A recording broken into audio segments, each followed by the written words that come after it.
গোপতেশ্বরের শিবরাত্রি উপলক্ষে আজ পাণ্ডুগ্রামে শাক্ত বৈষ্ণব কবির পালায় নাম ভূমিকায় সনৎ কুমার সাহা ওনার কবিগানে সন্তুষ্ট হয়ে পাণ্ডুগ্রাম নিবাসী দিবাকর ঘোষ, ডাকনাম রবি ঘোষ, ওনাকে 1 টাকা রৌপ্য মূল্যের পরিবর্তে 100 টাকা দিয়ে পুরস্কৃত করলেন।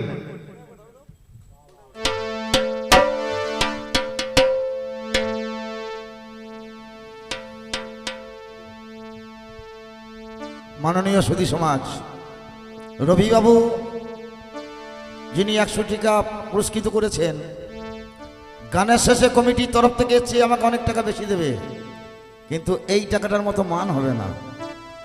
গোবিন্দের কাছে কামনা করি যিনি আমাকে 10-এর মাঝখানে সম্মান দিলে এবং সম্মানিত করলেন, ইনি যেন এইরকম 10-এর সমাজে মান সম্মান পান, এইটুকু কামনা করে এবার আমরা গানের পথে ফিরে যাব। বলুন। বক্তব্য পুনরাবৃত্তি না করে একই অনুরূপভাবে ওই দিবাকর ঘোষই কবিয়াল প্রভাত কুমার চট্টোপাধ্যায়ের কবিগানের সন্তুষ্ট হয়ে 100 টাকা পুরস্কৃত করলেন। আমি এই পুরস্কার আশীর্বাদ মনে করে আমি রবি কাকাই বলি। বাবার সঙ্গে খুব সুখ ছিল। আমাদের এক ছোট দনিক আগে আমরা একসঙ্গে খেলাধুলো করতাম।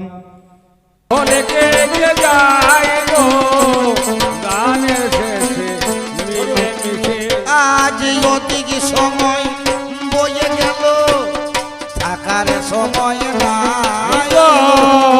গানের শেষে মিলে মিশে। আজকে শিব আর দুর্গা আমাদের বলের পালা, যেহেতু শিবের আজকে পূজা, শিব মন্দিরে আপনারা এসেছেন, শিবের পূজারী উপসী যারা আছেন তারা বসে বসে এই গানটা শ্রবণ করবেন। তাই শিবের উপলক্ষে বলে এই গানটা আজকে আমরা বল গানে রাখছি। আমি ভোলানাথ, আর এটা হলো আমাদের সেই গণেশের মা দুর্গা না। আমি বলেছিলাম গণেশের মা, আমি দিন কয়েকের জন্য বাড়ি ছেড়ে যাচ্ছি, আমার একটু কাজ আছে বাইরে, তা আমি দিন কত পর আসবো। আপনারা জানেন বাড়ির বেটা ছেলে হলো বাইরের মানুষ, আর মেয়ে ছেলে হলো ঘরের মানুষ। বাড়ির বেটা ছেলেরা বাইরে থেকে জোগাড় করে মেয়েদের হাতে দেবে, আর মেয়েরা ঘর থেকে সেটা সুব্যবস্থা করবে। আজকে দেখছি এই ঘরের মানুষটা বাইরে এসে হাজির হইয়াছে। কেন কেন ঘরের মানুষ বাইরে এলে বলো দেখি আমায়, ঘরের মানুষ বাইরে এলে বলো তুমি আমায় খুলে। কেন বাড়ি ছেড়ে তুমি চলে এলে আমি শুনতে চাই, গানের শেষে মিলে মিশে। আমি ঘরের মানুষ, ঘর থেকে আজ কেন বাইরে এলাম আমায় ভুলে কোন সাধনার তরে বসে আছো বেলতলা জুড়ে আমায় ছেড়ে সাধনা করে বসে আছো গাছতলা জুড়ে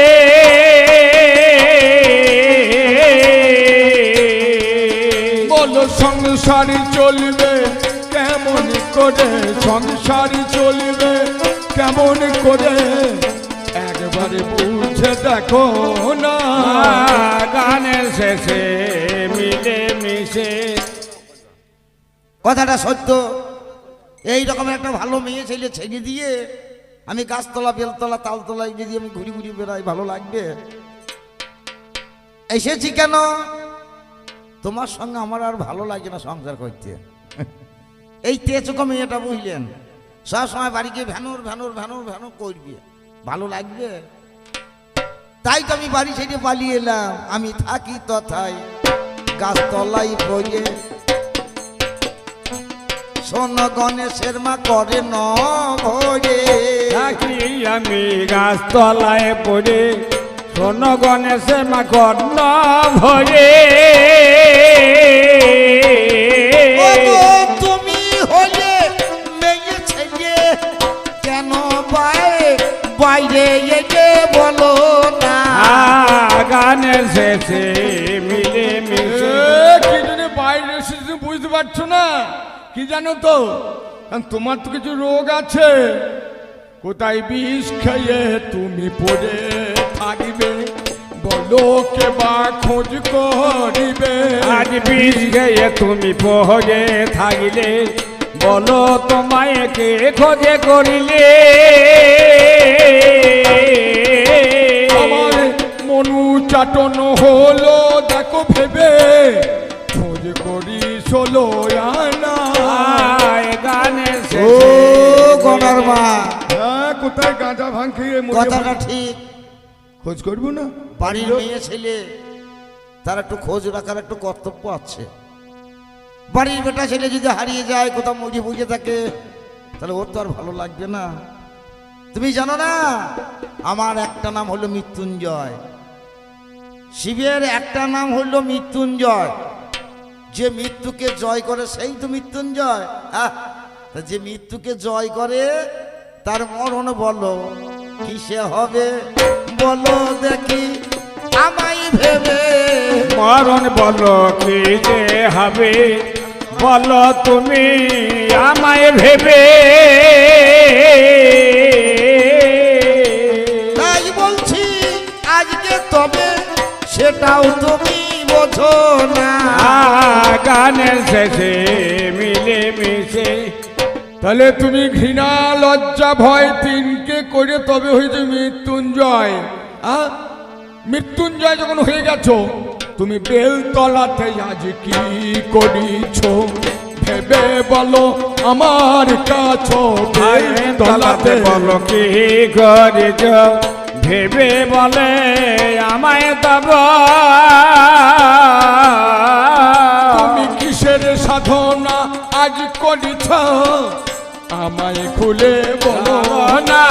দেখো, গানের শেষে মিলে মিশে একটা কারণ ছাড়া ভোলানাথ এই বেলতলায় বসে বসে সাধনা করেনি।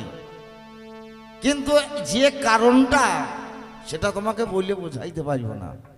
তবে বলবো, একদিন বলবো, এখন না। ওরে তাই বলি গণেশের মা,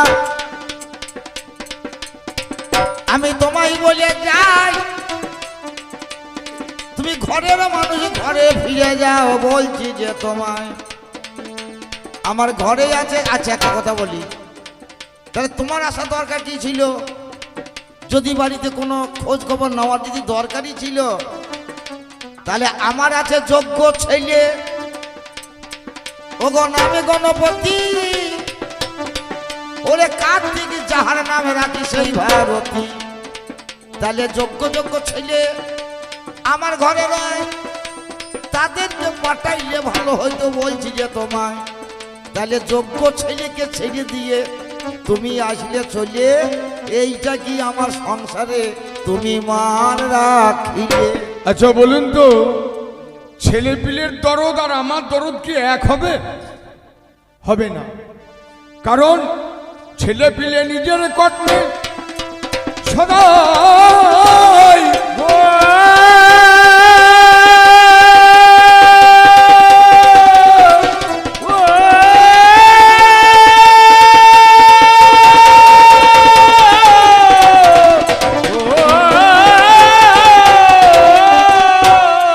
তারা কর্মে ব্যস্ত নয়, বললেও শোনে না, নিজে কর্ম করে যায়। আমার মন উচাটন হয়। ঠিকই তো, ছেলেরা কর্মে ব্যস্ত।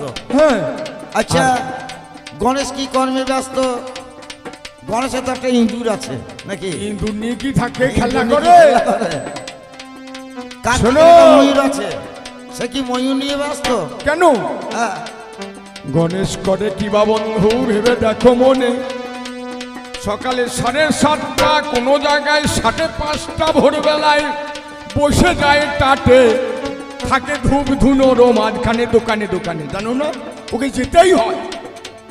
সবাই ওকে পুজো দেয়, দোকানে দোকানে যায়। তারপরে তো জানি মহাভারত রচনা করিল, নিজে হাতে 4 হাত বার করে লিখে দেখো ছিল। গণেশের শুধু ইন্দুর নিয়ে খেলা করে নাকি? কত কর্ম রয়েছে গণেশের, ভেবে দেখা চাই। কোনো সময় আমি যখন সাধনায় বসি, প্রহরী থেকে যায়। তুমি যখন বসো সাধনায়, সেজন্য প্রহরী ছিল। নাম যারে পরশুরাম, জোর করে ঢুকতে নাকি গেল, সেইখানে কুড়াল দিয়ে তার দাঁড়ে ভেঙেছে। ভাই, কত কাজ আছে গণেশের, তুমি কি সেটা জানো? নাই।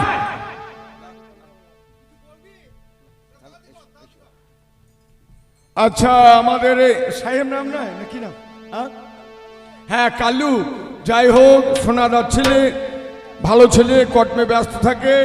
আমাদেরকে গান শুনিয়ে সন্তুষ্ট হয়ে একটু অর্থ প্রদান করছেন। উনি সুখী হন, ভালো থাকুন, এই কামনায় আশীর্বাদ স্বরূপ ওনাকে দিয়ে সুস্থ থাকুক বলে, হ্যাঁ, গানে গানে মিল করে দিই।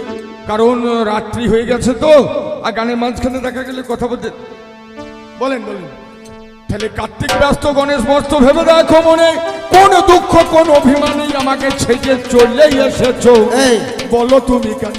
আমি তো চিরদিনই বাইরে বাইরে ঘুরি, না না, মনের মধ্যে চিরদিন আছে বাইরে বাইরে দুঃখ। ঘুরে বেড়াই, আমি ভিক্ষা করে খাই।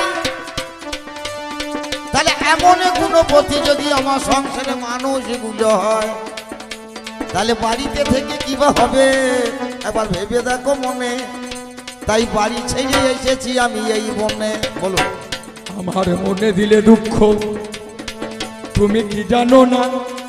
নিজের সুখে নিজের আত্মভোলা হয়ে ভিক্ষা করো, অন্য পাড়াতে তো যাও না। যার স্ত্রী হলে অন্নপূর্ণা, তুমি ভিক্ষা করো কেন? ভিক্ষা করছো কেন? আর ভিক্ষা একদিনই করেছিলে, সর্বলোকে জানে। আমার কাছে করেছিলে ভিক্ষা, বিচার করা চাই। পাড়ায় পাড়ায় ভিক্ষা করে খাই বলে কেন আমায় কলঙ্ক দিচ্ছ? আমি লজ্জা তা তো নয়, পাই। তোমাকে আমি কলঙ্ক দিই নাই। তাহলে পাড়ায় পাড়ায় ভিক্ষা বলা করে না, দিন চলবি কি করে? এত কোটা মেম্বার, ঝোলাটা তুমি আমার হাতে ধরিয়ে দিলে। হ্যাঁ, তা দিলাম। আমি দাঁড়ে দাঁড়ে ভিক্ষা করি, ঝোলার ভরে না। ভরবি কি করে? যত ভিক্ষা করি সেই 3 প। ভরবি কি করে? ওই ঝোলার তলায় একটা ফুটো আছে, হরিবোল হরিবোল, ওই ফুটো দিয়ে মাল সব পড়ে যায়, ঝোলার ভরতে পারি না। তাহলে ঝোলাটা তুমি ধরিয়েছ, এই ঝোলা তোমার ধরানোর জন্য আমাকে জিততে হয়। তুমি যদি বলতে বাবা, হে গণেশের বাবা, আজ যেতে না, বয়স হয়েছে, আবার কি বসে বসে খাও, তাহলে আমার কষ্ট করতে হতো না। বলো তো কেন কুজনি পাড়ায় ভিক্ষা করতে আমায় যেতে হবে? তুমি পাড়ায় ভিক্ষা করতে আমায় যেতে হলো। ওরে, তোমার জন্য গেলাম, মনে একটু ভাবো। তোমার জন্য গেলাম, মনে একটু ভাবো। কুজলি পাড়া মানে বাড়ি পাড়া ভিক্ষা করতে। কোন ভিক্ষা করিতে গেলে ভেবে দেখো মনে, কোনে ভিক্ষা করতে গেলে ভেবে দেখো মনে। চাল ডাল তেল নুন নয়, সিদ্ধি গাঁজা ভিক্ষা করতে গেলে কি কারণে? সিদ্ধি গাঁজা ভিক্ষা করতে গেলে কি কারণে? শুধু গাঁজা খেতে ভিক্ষায় গেলে, গাঁজা খেতে ভিক্ষায় গেলে, তাদের মেয়ে গোলা সিদ্ধি মেটে দিলে। গাঁজা খেতে ভিক্ষায় গেলে। শোনো, এটা নয়, এটা নয়, গাঁজা খাও, ভাং খাও, কিসেরও কারণ? বলো বলো, কি বা আছে মনের দুঃখ, জানিতে ইচ্ছা এখনো। কি বলবো বলো, আমি বাইরে থাকি, তোমার আমার কথাটা তুমি যে আসলে একটা কারণ আছে তো, কারণ তো আছে না, কারণ থাকলে শুধু খোঁজ নিতে আসো নাই। কতদিন আমি এই বাইরে বাইরে বসে থাকি, এর আগে কোনোদিন খোঁজ নিতে এসো তো?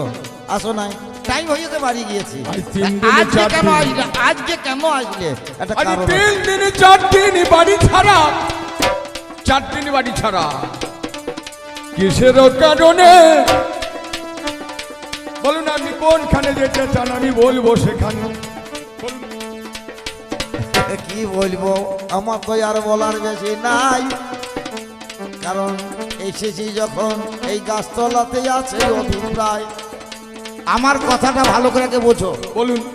তুমি আমার গণেশের মা, তোমাকে আমি ভালোবাসি, সব কিছু করি। হ্যাঁ, তুমি কোনোদিন ডাকতে আসো না, আজকে হঠাৎ এসেছো, কারণটা কি? কোনোদিন আসো না, আজ তুমি এলে, কারণটা কি বলো? কোন উদ্দেশ্য নিয়ে আজকে আমার কাছে এসেছো? একবার মনের ঘটনাটা বলো, তাহলে আমি বুঝতে পারি। বলো। তুমি আসো বিভিন্ন কারণে, তুমি তোমার মনে কোনটা মিল হবে সেটা তো বুঝতে পারছি না, তুমি কোনটা পছন্দ করবে জানি না, কারণ অভিমান আছে তোমার। তাছাড়া আর একটা কারণ ছিল, ধর্মত্ব কামে তুমি সাধনাতে বসিতে ভালো, এও একটা আছে। এইদিকে যাচ্ছি না আমি, নাকি মাঝরাতে কোথায় চলে যাই, তোমার মনে সন্দেহ জেগেছে সদানন্দ তাই। কোন দিনে মাঝরাতে আমি কোথা কাটে গেলাম, মনের দুঃখে তুমি এখানে পালিয়ে এসেছো, এইটা মনে তো ভাবিলাম। হচ্ছে কি, লিঙ্ক ধরা হচ্ছে না যে বলটা। বলুন আপনি লিঙ্ক দেন, কোন লিঙ্ক বলতে চাইছেন? একটা লাইন আছে তো, আমি শিব কোন কারণে গিয়েছে বেলতলাতে গেল, কিসের কারণে বেলতলায় বসেই আছে? তবে শোনো, আমি কি সত্য কাজ কথা। করছি বলো? শিব কেন গিয়েছে জানো? আসল কথাটা এবার শোনো, বল। তাহলে বুঝতে পারবে। বল। শিব রাতের বেলায় স্বপ্ন দেখছে, আমার দুর্গা আমার কাছ থেকে যেন হারিয়ে যাচ্ছে। আমি তোমাকে যদি হারিয়ে ফেলাই, আমি আর থাকতে পারবো না। তোমাকে কত আমি ভালোবাসি জানো? দুর্গা যদি আমাকে ছেড়ে চলে যায়, আমি যদি দুর্গাকে হারিয়ে ফেলাই, তাহলে আমার এই জীবনের গতি কি হবে? তাই আমি গোবিন্দের সাধনায় এসেছি, কৃষ্ণের সাধনায় এসেছি। হে ঠাকুর, আমার সতী যেন, আসতে হ্যালো, লিঙ্ক আমি ধরতে পারছি না, আপনি বললেন। আমার সতী যেন আমার কাছ থেকে না ছেড়িয়ে যায়। তাহলে আপনি বলছেন আমি লিঙ্কটা ধরতে পারছি না। সতী আর এই দুর্গায় আলাদা নাকি হলো? এই দুর্গার আগে সতী কোন ঘটনার সঙ্গে কোন ঘটনায় মিশাইছো, আমায় খুলে বলো। কেন? সতী আগে না দুর্গাকে? কেন বলছি, একবার সতীকে আমি হারিয়েছি, এবার ঘুরে আসছো। আজকে যেন আর না হারাই। একবার আর হারিয়েছি। একটা তোমার কাছে আমি বলে যাই, শিব স্বপ্ন দেখেছে আমার কাছ থেকে সতী হারিয়ে যায়, তাহলে তুমি স্বপ্ন দেখেছো, তুমি ভয় করবে দুর্গার কাছে কাছে ঘুরবে। আমি তো সতী হয়ে দুর্গা হয়ে স্বপ্ন দেখি নাই, কি করে বুঝবো তুমি গিয়েছো কিসের জন্য বলো বেলতলায়? তাহলে যা হবার হয়ে গেছে, আমরা বলে পালা ছাড়ি, একবার মায়েরা উল্লধ্বনি বাবারা কৃষ্ণ প্রেমানন্দে বলুন না, হরি। আমি মিল করবো, আমি আর মিল জানি হলো না। আমি আর জানি না এর বেশি আর আমি বলতে তাহলে চাচ্ছি তুমি না। যা বলতে চাইছো আমি জানি না, এরকম বলছো কেন? আমি মিলন করতে চাইছি, দুর্গা জানি কোনখানে দিয়ে আসতে আসতে গেল, রাস মঞ্চে যাওয়ার জন্য বাবা শিবের সন্দেহ ভাবিল। শিব তখন গিয়েছে বিচার করা চাই, রাসমঞ্চের দুর্গা কি করে লুকিয়ে দেখতে যায়। নারদের জানি বাবা জন্ম হয়ে গেল, আর জানি শিবেরও সন্দেহ বাঁধিল। একদিন ভাদ্র মাসে জন্ম, অষ্টমী তিথি নাকি ভাই, সেদিন লুকিয়ে লুকিয়ে শিব কিন্তু বিছানাতে এই দুর্গা বিছানাতে নাই। শিবের মনে মনে জানি তখন ভয়ে হলো, এই মেয়েটা শিব ছেড়ে রাত্রিকালে কোথাকারে গেল। এইটা বটে সত্য কথা, বিচার করা চাই। শিব জানি আমার গোস পরে সন্দেহ মনে জেগে যায়। কেন বাবা মেয়ে তুমি ছায়াতে কাপড়ে বালি লাগিয়ে এলে, রাত দুপুরে চিত হয়ে কোথায় গিয়েছিলে? এই জানি শিবের জানি মনে আমার সন্দেহ জাগিল। দুর্গা বলে শোনো শোনো শিব শোনো কথাগুলো, আমার তোমার সেই পরম কারণে ভগবান আইন যমুনা পার হতে না পারে আমার স্মরণ করেছে, দেখো বিচার করে। এই বলে জানি আমার কি কর্ম করিল, আমি যোগ মায়া শিকালিনী হয়ে যমুনা পার হয়েছি। তুমি শুনে চলো কোনখানেতে লিঙ্ক কাটা বিচার করা চাই। আমি তো লাইন ধরে যাচ্ছি, তোমারই জ্ঞান নাই। এবার জানি শিকালিনী হয়ে বাবা তাই পেরিয়ে এলাম। তোমাকে তো জানি আমি সবে বলে দিলাম, এইখানেতেই আমার কিন্তু দোষ কিন্তু নাই। তবুও শিব সন্দেহ করছে সদা সর্বদাই। তারপরে যখন আমার মনে সন্দেহ মিটিয়ে গেল, আমি একা কি বল করবো, এইখানে শিবদুর্গার মনে মিলন হয়ে বল সমাপ্ত হলো। ওগো জয় রাধে রাধে কৃষ্ণ কৃষ্ণ গোবিন্দ গোবিন্দ বলো রে, জয় রাধে রাধে কৃষ্ণ কৃষ্ণ গোবিন্দ গোবিন্দ বলো রে, রাধে গোবিন্দ গোবিন্দ গোবিন্দ রাধে গোবিন্দ গোবিন্দ গোবিন্দ গোবিন্দ গোবিন্দ বলে সদাই ডাকো রে, জয় রাধে রাধে কৃষ্ণ কৃষ্ণ গোবিন্দ গোবিন্দ বলো রে, হরি বল।